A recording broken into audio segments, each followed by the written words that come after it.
Every major cyber attack is basically a crime scene, but the clues, they're not always obvious. In fact, the most devastating part of an attack often happens in complete silence, months before anyone even sounds an alarm. So today, we're going to go full detective. We're going to dissect a massive breach that took down an entire state government and uncover the incredible story hidden deep inside the data. Our story starts here. Picture this. It's the dead of night. The entire state of Nevada is pretty much asleep. And then, deep inside the state's data centers, digital alarms start blaring. It begins quietly, just a single notification about a system outage. But this was just the first tiny tremor before a full-blown earthquake. For the on-call staff at the Governor's Technology Office, or GTO, this was the start of a very, very long day. As they scrambled to figure out what was going on, the situation was escalating, fast. Soon, they were locked out of their own systems. When they finally managed to get back in using backup credentials, they found the digital equivalent of a bomb site. Critical files were encrypted, and a ransom note was just sitting there. This wasn't some system failure, this was a deliberate attack. And that one discovery, it plunged the entire state into a full-scale digital blackout.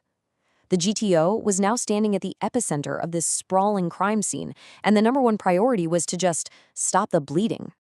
The scale was just staggering. We're talking over 60 state agencies hit, essential public services, offline, the DMV, Health and Human Services, public safety, all of it crippled. The GTO team, to their credit, acted fast, following their incident response plan to the letter. And the most critical first move they made was to isolate the affected systems, basically building a digital wall to stop the ransomware from spreading any further. Okay, so with the immediate threat contained, the focus shifted from just fighting the fire to forensics. The state brought in cybersecurity experts from Mandiant to begin the really painstaking process of unwinding the clock and figuring out how in the world this catastrophe happened in the first place. And what they found, well, it was chilling. The ransomware attack, that loud, destructive event that brought everything crashing down, that wasn't the beginning of the story. No. It was the final, noisy exit. Turns out the attackers had been inside the house for a very, very long time. The forensic team made a really shocking discovery. A 102-day attacker dwell time. Let that sink in for a second. For more than 3 months, from May 14th all the way to August 24th, a threat actor was operating completely undetected inside Nevada State Network. This wasn't a smash-and-grab job. This was a silent, patient siege. So, how on earth does that even happen, right? How does an intruder go completely unnoticed for that long? Well, let's reconstruct the anatomy of this silent breach and see exactly how the heist was pulled off step by step. This timeline here gives us a perfect roadmap of the whole 102-day operation. You can really break it down into 4 key stages. The initial compromise back in May, a moment of false security where everyone thought the threat was handled, a long, quiet period of escalation, and then finally the aggressive push to deploy the ransomware. Let's walk through each one. It all began on May 14th, when a state employee downloaded a pretty common system admin tool from a spoofed website. Big mistake. This file was laced with malware that installed a hidden backdoor. That backdoor then created what we call a command and control connection, a C2 beacon, that was secretly calling out to the attacker's servers. And the most critical part, the state's endpoint security completely missed it, leaving the door wide open for the next 102 days. Now, once they were inside, the attacker was smart. They didn't use some loud, custom malware that would set off alarms. Instead, they started living off the land, using legitimate, commercial, remote monitoring software to move around. By abusing these trusted IT tools and wrapping their movements in encrypted tunnels, all their activity just looked like normal administrative work. This allowed them to move from one critical server to the next without anyone noticing. Then came the critical moment. Between August 16th and the 24th, the attacker used a compromised IT workstation to access the crown jewels, the password vault server. This is a 5-alarm fire in security terms, folks.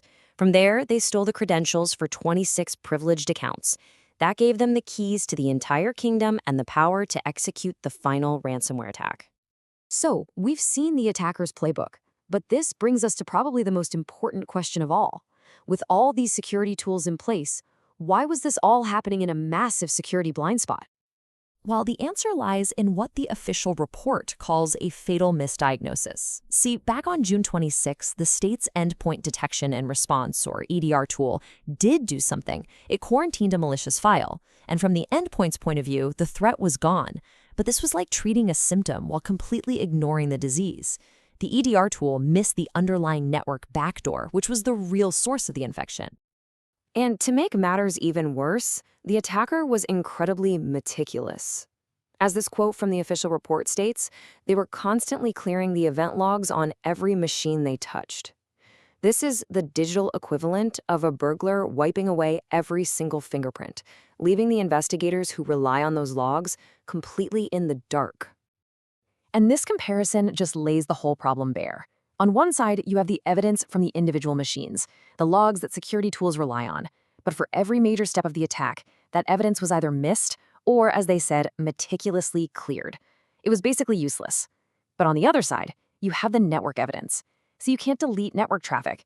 It's the immutable record, the black box recorder that captured the entire unedited story. So the attack happened, the damage was done, and the investigation revealed this critical visibility gap. This leads us to the final act of our story, building a better defense based on all these lessons learned. And it's really important to note, Nevada's response here was impressive. They recovered all of their services in just 28 days, which is way below the national average for an incident of this scale.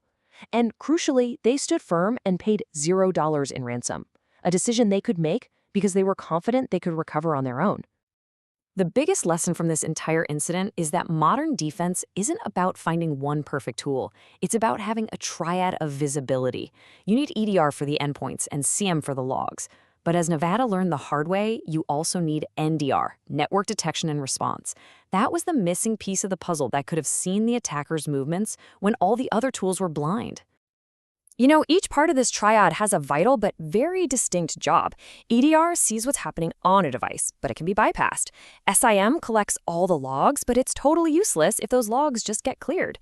NDR, though, it watches the traffic between all the devices. It's the unchangeable source of truth that provides the complete picture, from the very first beacon to the final attack. The story of the Nevada breach is a really powerful case study, but it leaves all of us with a pretty provocative question that we should all be asking. You have security tools in place designed to protect you, but after seeing how a sophisticated attacker can just live in the shadows for 102 days, the real question is, what are your tools not seeing?